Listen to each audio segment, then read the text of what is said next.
Welcome back to news online. Hyderabad లో ఇవాల్టి నుంచి వినాయక నిమజ్జనం ప్రారంభమైంది. ట్యాంక్ బండ్ వద్దకు భారీగా చేరుకుంటున్న వినాయకులతో ట్యాంక్ బండ్ అంతా కూడా సందడిగా నెలకొంది. అక్కడి నుంచి మరిన్ని అప్డేట్స్ ని మా కరెస్పాండెంట్ భోగి అందిస్తారు. భోగి, ప్రస్తుతం ట్యాంక్ బండ్ వద్ద పరిస్థితి ఎలా ఉంది?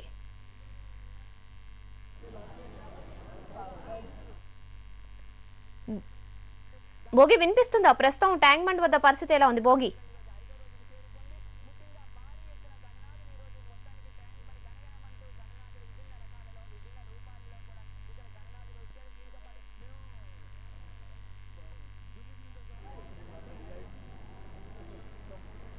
Good evening Ramya. ఈరోజు మనం హైదరాబాద్ ట్యాంక్ బండ్ దగ్గర ఉన్నాము. ఈరోజు వినాయక నిమజ్జనోత్సవాలు, వినాయక నవరాత్రి ఉత్సవాలు ప్రారంభమైన తర్వాత 5వ రోజు వినాయక నిమజ్జనోత్సవాలు స్టార్ట్ అవుతాయి. ఈరోజు ఇళ్లలో పెట్టుకున్న వినాయకులను కానివ్వండి, లేకపోతే అపార్ట్మెంట్స్ లో పెట్టుకున్న వినాయకుల్ని ఈరోజు ముఖ్యంగా నిమజ్జనోత్సవం చేయడం జరుగుతుంది. అలాగే మండపాల్లో వినాయకుల్ని 11వ రోజు నిమజ్జనోత్సవం చేస్తారు. కానీ ఈ రోజే గణపతి బప్ప మోరియా, ఆదా లడ్డు, ఖాలియా, జై జై గణేష్ మహారాజ్ కి జై అంటూ నినాదాలతో ఇక్కడ జాతర వాతావరణం నెలకొంది. మనం చూడొచ్చు లారీల్లో వినాయక విగ్రహం, అనేక రకాలైన వినాయక విగ్రహాలను ట్యాంక్ బండ్ వినాయక సాగర్ దగ్గరికి తీసుకొచ్చి నిమజ్జనోత్సవానికి సిద్ధం చేస్తున్నారు.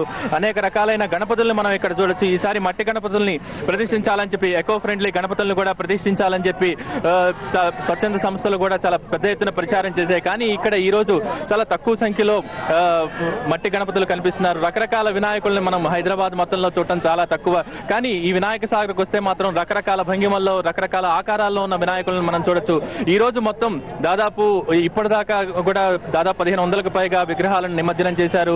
ఈ రోజు రాత్రికి సుమారు దాదాపు 3000కు పైగా విగ్రహాలను నిమజ్జనం చేయవచ్చనే ఒక అంచనా. ఇది ట్యాంక్ బండ్ చుట్టూ కూడా చాలా భద్రతా ఏర్పాట్లు, నిమజ్జనోత్సవానికి అత్యంత పెద్ద ఎత్తున భద్రతా ఏర్పాట్లు కూడా చేశారు. దాదాపు నిమజ్జనోత్సవానికి కావాల్సిన 25 క్రేన్లను ఇటు ట్యాంక్ బండ్ ఎన్టీఆర్ మార్గులోను, అటు నెక్లెస్ రోడ్ లోను ట్యాంక్ బండ్ పైన ఏర్పాటు చేశారు. ముఖ్యంగా ఎన్టీఆర్ మార్గ్ దగ్గర మనం వినాయక విగ్రహాల నిమజ్జనోత్సవం చేయడం మనం చూడొచ్చు. ఇక్కడ చాలా మంది యువత ముఖ్యంగా నిమజ్జనోత్సవాల్లో పాల్గొంటున్నారు. యువత అత్యంత ఆడ మగ పిల్లల నుంచి పెద్దల వరకు అందరూ కూడా ఎంతో ఉత్సాహంగా ఈ నిమజ్జనోత్సవాల్లో పాల్గొంటున్నారు. ముఖ్యంగా ఈ రోజు 5వ రోజు తర్వాత ఆదివారం కావడంతో ఈ ఖైరతాబాద్ గణేశుడిని దర్శించుకుని ఇక్కడికి ఈ ప్రాంతాన్ని దర్శించడానికి కూడా, నిమజ్జనోత్సవం జరుగుతున్న వినాయకులు దర్శించుకోవడానికి కూడా ఎక్కువ మంది వస్తున్నారు. ఇక్కడ మనతో మాట్లాడటానికి కొంతమంది సిద్ధంగా ఉన్నారు. చెప్పండి, మీరు ఎక్కడి నుంచి వస్తున్నారు? మేము అత్తాపూర్ నుంచి వస్తున్నామండి. ఏంటి ఈసారి వినాయక చవితి ఎలా జరుపుకున్నారు? ఈ నిమజ్జనోత్సవాలు చూస్తే మీకు ఏమనిపిస్తుంది? చాలా బాగా జరుపుకున్నామండి. యాక్చువల్గా ఈ సంవత్సరం స్వచ్ఛంద సంస్థలు కానీ, వేరే సంస్థలు కానీ ఎకో ఫ్రెండ్లీ గణేష్ని పెట్టాలనే నిర్ధారణకి మేము ముందుకు వచ్చి మేము పూర్తిగా ఎకో ఫ్రెండ్లీ వినాయకుడిని వాడటం జరిగింది. రైట్. ఇక్కడ మనం చూస్తుంటే ఇక్కడ మీరు ఎకో ఫ్రెండ్లీని స్వాగతించారు, ఎకో ఫ్రెండ్లీగా మట్టి గణపతిని పెట్టారు. కానీ ఇక్కడ చాలా మటుకు మనకు ప్లాస్టర్ ఆఫ్ ప్యారిస్ గణపతులు కనిపిస్తున్నారు. దానిపై మీ అభిప్రాయం ఏంటి? యాక్చువల్గా మేము ఎంక్వైరీ చేసామండి. మాకు విగ్రహం దొరకడానికి చాలా డిమాండ్గా జరిగిందనమాట. లాస్ట్ ఇయర్ కంటే ఈ సంవత్సరం ఇంకా ఉధృతంగా బాగా అంటే రెవల్యూషన్ చేంజెస్ వచ్చినాయి. ఇంకా ఉండే కొద్ది మీరు ఎకో ఫ్రెండ్లీ గణేష్ ని చాలా మంది వాడతారనమాట. అట్లాగే ప్రెసిడెంట్ గారు ఇక్కడ ఏర్పాట్లు ఎలా ఉన్నాయి? చాలా బాగున్నాయి సార్. వినాయక చవితి ఎలా జరుపుకున్నారు? నిమజ్జనోత్సవాన్ని చూస్తే మీకు ఏమన్నా బాగా జరుపుకున్నాం సార్.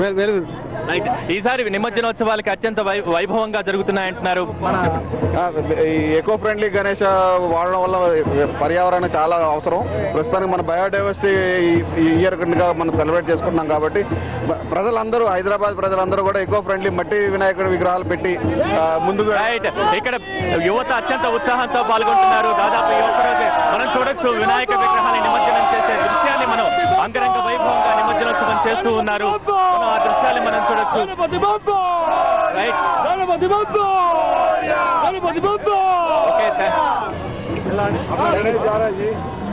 ఇది రమ్య, హైదరాబాద్ ట్యాంక్ వద్ద పరిస్థితి. Over to Hyderabad studio. Thank you Bhogi. ఇక తిరుపతిలో వినాయక సాగర్ లో గణేష్ నిమజ్జనోత్సవ వేడుకలను మా కరెస్పాండెంట్ ప్రదీప్ అందిస్తారు. Pradeep, over to you. Vinayaka నిమజ్జనం ఘనంగా కొనసాగుతోంది. తిరుపతిలో 5 రోజుల పాటు వినాయక చవితి ఉత్సవాలు నిర్వహించినటువంటి వినాయక సందడి ప్రస్తుతం వినాయక నిమజ్జనంలో కనిపిస్తోంది. ప్రస్తుతం వినాయక సాగర్ వద్ద ఉన్నటువంటి పరిస్థితులు మనం ఒకసారి చూద్దాం. భారీ ఎత్తున వినాయక విగ్రహాలు ఇక్కడ చేరుకుంటూ ఉన్నాయి. దీనికి సంబంధించి మనతో మాట్లాడడానికి మున్సిపల్ కమిషనర్ ప్రసాద్ గారు మనతో ఉన్నారు. చెప్పండి, ఈ నిమజ్జనానికి సంబంధించి ఎలాంటి ఏర్పాట్లు చేశారు? తిరుపతి నగరంలో 5వ రోజు వినాయక నిమజ్జనం చేయటం అనేది ఆనవాయితీగా ఉంది. ఈ సందర్భంగా ఈ యొక్క వినాయక నిమజ్జనాన్ని పురస్కరించుకొని పూర్తి స్థాయిలో ఏర్పాట్లను చేయటం జరిగింది. ముఖ్యంగా లైటింగ్ ఒకటి, బ్యారికేడింగ్ ఒకటి, తర్వాత ఎక్కడ ట్రాఫిక్ కంజెషన్ లేకుండా వచ్చిన భక్తులకు ఎక్కడా ఇబ్బంది లేకుండా ఇమీడియట్ గా ఇక్కడ నిమజ్జనం చేయడానికి ప్లాట్ఫామ్స్ నిర్మించి వచ్చిన విగ్రహాలని త్వరితగతిన మనం నిమజ్జనం చేయడానికి అన్ని రకాల చర్యలు తీసుకుంటున్నాము. మరి దీనికి తిరుపతి నగరంలో ఉన్న అన్ని డిపార్ట్మెంట్స్ వారితో సహకారంతో, మరి వినాయక ఉత్సవ కమిటీ వారి సహకారంతో ఈ కార్యక్రమాన్ని చేపడుతున్నాము. ముఖ్యంగా ఇప్పటికే 150 విగ్రహాలు, పెద్ద విగ్రహాలను కూడా నిమజ్జనం చేయడం జరిగింది. మరి లాస్ట్ ఇయర్ 350 విగ్రహాలు నిమజ్జనం జరిగింది. మరి ఈ సంవత్సరము అధిక సంఖ్యలో పాల్గొని 500 పైన విగ్రహాలు వస్తాయని ఎక్స్పెక్ట్ చేస్తున్నాము. మరి ఈ విగ్రహ నిమజ్జన కార్యక్రమము 9 గంటల వరకు మాత్రమే ఉంటుంది. మరి ప్రజలందరికీ విజ్ఞప్తి చేసేది ఏంటంటే ప్రశాంత వాతావరణంలో ఎలాంటి ఇబ్బందులు తావివ్వకుండా ఈ యొక్క కార్యక్రమాన్ని దిగ్విజయం చేయమని కోరుతున్నాం. ఈ వినాయక చవితి ఉత్సవాలని 5 రోజుల పాటు ఎలా నిర్వహించడం జరిగింది? ఎంత పెద్ద విగ్రహాలను ఇక్కడ ఏర్పాటు చేయడం జరిగింది? ముఖ్యంగా దాదాపుగా 25 అడుగులు ఎత్తు కలిగినటువంటి విగ్రహాలను కూడా ఈ యొక్క సంవత్సరం ప్రతిష్ఠించడం జరిగింది. వాటన్నిటిని కూడా ఈ రోజు 5వ రోజు ఇక్కడ నిమజ్జనం చేస్తున్నారు. తిరుపతిలో ఉన్నటువంటి అన్ని శాఖలకు సంబంధించినటువంటి అధికారులు మాకు సహకరించి ఈ యొక్క నిమజ్జన కార్యక్రమానికి శ్రీకారం చుట్టారు. ఈ రోజు జరిగేటువంటి కార్యక్రమానికి దాదాపుగా 400 విగ్రహాలు రావచ్చని చెప్పేసి మేము అంచనా వేస్తున్నాం. అదేవిధంగా గత సంవత్సరం దాదాపు 370 విగ్రహాలను ఇక్కడ నిమజ్జనం చేయడం జరిగింది. అది 3వ రోజు, ఇది 5వ రోజు. 1వ రోజున దాదాపుగా 30 నుంచి 50 విగ్రహాల వరకు ఇక్కడ నిమజ్జనం చేశారు. నివాసాల్లో ఉన్నటువంటి చిన్న చిన్న విగ్రహాలను మొదటి రోజే నిమజ్జనం చేయడం జరిగింది. ఇప్పుడు ఈ రోజు కేవలం పెద్ద విగ్రహాలు మాత్రమే దాదాపుగా ఒక 400 వరకు రావచ్చని చెప్పి అంచనా వేస్తున్నాము. మున్సిపాలిటీకి సంబంధించి వినాయక విగ్రహాలకు సంబంధించి ట్రాఫిక్ ఆంక్షలను కూడా ప్రస్తుతం నగరంలో ఏర్పాటు చేయడం జరిగింది. దీనికి సంబంధించి ట్రాఫిక్ డిఎస్పీ శంకర్ గారు మనతో ఉన్నారు. చెప్పండి, ఏ విధంగా ట్రాఫిక్ ఆంక్షలను డైవర్ట్ చేస్తారు? విగ్రహాలకు సంబంధించి ఎక్కడ ఎలాంటి అవాంఛనీయ సంఘటనలు చోటు చేసుకోకుండా ఏ విధంగా ఈ క్యూ లైన్లను మెయింటైన్ చేస్తున్నారు? నమస్తే. తిరుపతి పట్టణంలో ఈసారి వైభవపేతంగా ఒక 370-400 విగ్రహాలు కూడా తరలి వస్తున్నాయి. అన్ని సర్కిల్స్ లో కూడా ట్రాఫిక్ పోలీసులు పెట్టాం. ఇప్పటి వరకు ఎలాంటి అవాంఛనీయ సంఘటనలు లేకోకుండా జనాలు కూడా క్రమశిక్షణతో వస్తున్నారు. అందరూ కూడా ట్రాఫిక్ నిబంధనలు పద్ధతిగా పాటిస్తున్నారు. తర్వాత అందరూ లెఫ్ట్ సైడే వస్తున్నారు. రెగ్యులర్ గా తిరుమలకు వెళ్ళి బ్రహ్మోత్సవాలకు వెళ్ళే ట్రాఫిక్ ఎలాంటి ఇబ్బంది లేకుండా వస్తున్నారు. బాగా ప్రశాంతంగా జరుగుతోంది. అందరికీ నమస్కారం. పూర్తిగా పోలీసు బందోబస్తు మధ్య ఈ వినాయక నిమజ్జన ఏర్పాట్లను కొనసాగిస్తున్నారు. పూర్తిగా పోలీసులు ఎక్కడా కూడా ఎలాంటి అవాంఛనీయ సంఘటనలు జరగకుండా ఈ ప్రయత్నం కొనసాగిస్తున్నారు. నిమజ్జనం ఎలా జరుగుతోంది? నిమజ్జనానికి సంబంధించినటువంటి ఏర్పాట్లను ఏ విధంగా కొనసాగిస్తున్నారు? నిమజ్జనం ఈ రోజు స్పెషల్ పార్టీ మా ఎస్పీ గారు దాదాపు ఒక 120 మంది స్పెషల్ పార్టీ పంపించాడు. తర్వాత మా లోకల్ పోలీసు ఒక 60-70 మంది ఉన్నారు. ఎస్ఐస్, సిఐస్ 4, తర్వాత ఎస్ఐస్ ఒక 7-8 మంది ఉన్నారు.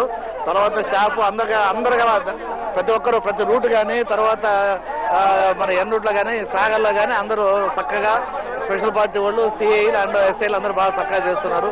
మాకు వీళ్ళు తొడా వాళ్ళు, ఈసీ, మున్సిపల్ కమిషనర్, తర్వాత లోకల్ పార్టీ కూడా బాగా సహకరిస్తారు. ప్రత్యేకించి నిమజ్జనానికి వచ్చే సమయంలో కొంత మద్యం ఆల్కహాలిక్ సేవించి వస్తున్నటువంటి కొంతమంది భక్తులు అంటే వాళ్ళు ఉత్సాహంతో వస్తున్నటువంటి పరిస్థితి, వాళ్ళని ఏ విధంగా కంట్రోల్ చేస్తున్నారు? ఉత్సవం విగ్రహం నిమజ్జనం వరకు కూడా వాళ్ళని పంపించకుండా దారిలోనే ఆపేసి అక్కడి నుంచి మన పంచాయతీ వర్కర్స్ ఎవరైతే ఉన్నారో వారిని పంపించడం ద్వారా మనము స్టాప్ చేస్తున్నాం. వాళ్ళని నిమజ్జనం పాయింట్ వరకు కూడా వాళ్ళు రావడం లేదు. నిమజ్జనం ఒక 10 అడుగుల దూరంలోనే వాళ్ళని ఆపేసి ఈ బల్లకట్ట మీద మన పంచాయతీ వాళ్ళతోటి విగ్రహం నిమజ్జనం చేస్తాం. ఇప్పటి వరకు మొత్తం ఎన్ని విగ్రహాలు నిమజ్జనం చేసే అవకాశం కనిపిస్తుంది? దగ్గర 200 విగ్రహాల వరకు ఇప్పుడు అయిపోయి. ఎంతవరకు ఈ టైంను ఏమైనా ఉంచడం జరిగిందా? అంటే పలానా టైం వరకు నిమజ్జనానికి సంబంధించినటువంటి వసతులు కల్పిస్తామని అటువంటిది ఏం లేదు. ఇది రాత్రి ఎంతవరకు అయినా పర్వాలేదు. ఏర్పాట్లన్నీ కూడా పూర్తిగా చేశారు తుడా వాళ్ళు, తర్వాత మున్సిపల్ ఆఫీసర్స్ కూడా అందరూ ఉన్నారు కాబట్టి రాత్రి ఎంత లేట్ అయినా పర్వాలేదు. బట్ అంత వరకు కాదు, 8:30-9 కంతా కూడా టోటల్ కంప్లీట్ అయిపోయి చేసినా కనిపిస్తుంది. ఓవరాల్ గా మొత్తం మీద 400 విగ్రహాలకు పైగా ఈ రోజు తుడా ఆధ్వర్యంలో ఇక్కడ నిమజ్జన ఏర్పాట్లను చేయడం జరిగింది. భారీ విగ్రహాలు కూడా ప్రస్తుతం నిమజ్జన విగ్రహానికి వస్తున్నటువంటి పరిస్థితి కనిపిస్తుంది. తుడాకు సంబంధించి ఎలాంటి ఏర్పాట్లు చేయడం జరిగింది? ఇక్కడ ఉన్నటువంటి వినాయక సాగర్ కి సంబంధించినటువంటి ఏర్పాట్లు ఎట్లా ఉన్నాయి? తిరుపతి పట్టణాభివృద్ధి సంస్థ తుడా ఆధ్వర్యంలో గత 3 సంవత్సరాలుగా పూర్తి స్థాయిలో టీటీడీ, కార్పొరేషన్, పోలీసు అందరి సహకారంతో, నిమజ్జన కమిటీ సహకారంతో చాలా క్రమశిక్షణ చేస్తున్నాం. ఈ సంవత్సరం ఇంకా ఒక అరగంట ముందుగా, అంటే 9 గంటలకు ముందుగానే పూర్తి చేయాలని మనం ప్లాన్ చేస్తున్నాం. ఇక్కడ పూర్తి స్థాయిలో క్రమశిక్షణ వాతావరణంలో అందరూ కూడా నిమజ్జనం చేస్తున్నారు. ఇప్పటికే 250 విగ్రహాల దాకా అయినాయి. మిగిలిన 150 విగ్రహాల దాకా కూడా మనం 8:30-9 లోపలనే పూర్తి చేసిన తెలుసుకుందాం. దీన్ని సహకరించిన తిరుపతి పట్టణ ప్రజలు, కమిటీ, టీటీడీ, కార్పొరేషన్, పోలీస్ యంత్రాంగం అందరూ కూడా జిల్లా యంత్రాంగం తరఫున కూడా ధన్యవాదాలు తెలియజేస్తున్నాం. 5 రోజుల పాటు వినాయక చవితి ఉత్సవాలు నిర్వహించుకోవడం జరిగింది. ఎట్లా ఉంది ఇక్కడ సందడి, ఎలా ఉంది, భక్తుల కోలాహలం ఎలా ఉంది, ఏ విధంగా అనుకుంటున్నారు? ఎప్పుడు చూడలేదు ఈ విధంగా ఉంది. ఎప్పుడు ఇంకా ఏ విధంగా ఉంటుందో కూడా తెలియదు. ఇప్పుడు తిరుపతిలో వచ్చేస్తుంది సుమారుగా దగ్గర 300-400 అరటి మాండ్లు అన్ని అలంకరించి భక్తులు ఆ విధంగా ప్రతి ఒక్కరు ఇప్పుడు ఈ కోలాహలం ఇప్పుడు చూడలేదు. చూడండి ఎట్లా జనాలు వస్తున్నారు. వచ్చేటప్పుడు కూడా హారతులు, టెంకాయలు కొట్టడము, ప్రతి ఒక్కరు ఎక్కడంటే అక్కడ మంచినీళ్ళు సరఫరా ప్రతి ఒక్కటి చాలా బాగా చేస్తున్నారు. ఎప్పుడూ లేదు. ఇది ఇంకా రెట్టింపు అవుతుంది అనుకుంటున్నాను నేను నెక్స్ట్ ఇయర్ కి. Okay, thank you very much sir. మొత్తం మీద వినాయక నిమజ్జనం చాలా ఉత్సాహంగా కొనసాగుతుంది. మనం ఒకసారి గణేశులను చూడవచ్చు. భారీ గణేశులను కూడా దాదాపుగా 20 అడుగుల నుంచి 25 అడుగులు ఎత్తున్నటువంటి విగ్రహాలను కూడా ఇక్కడ మనం చూస్తూ ఉన్నాం. ఓవరాల్ గా అన్ని విగ్రహాలని కూడా ఎక్కడ ఎలాంటి అపశృతులు లేకుండా వినాయక నిమజ్జనాన్ని కొనసాగించే ప్రయత్నం చేస్తున్నారు. ఇది ఉన్నటువంటి తాజా పరిస్థితి. మనం చూడొచ్చు, జై బోలో గణేష్ మహారాజ్ కు అంటూ ప్రస్తుతం వినాయక నిమజ్జనం జరుగుతున్నటువంటి తీరుని మనం ఇప్పటిదాకా లైవ్ లో చూసాం. ఇది ఉన్నటువంటి తాజా పరిస్థితి. హైదరాబాద్ స్టూడియో.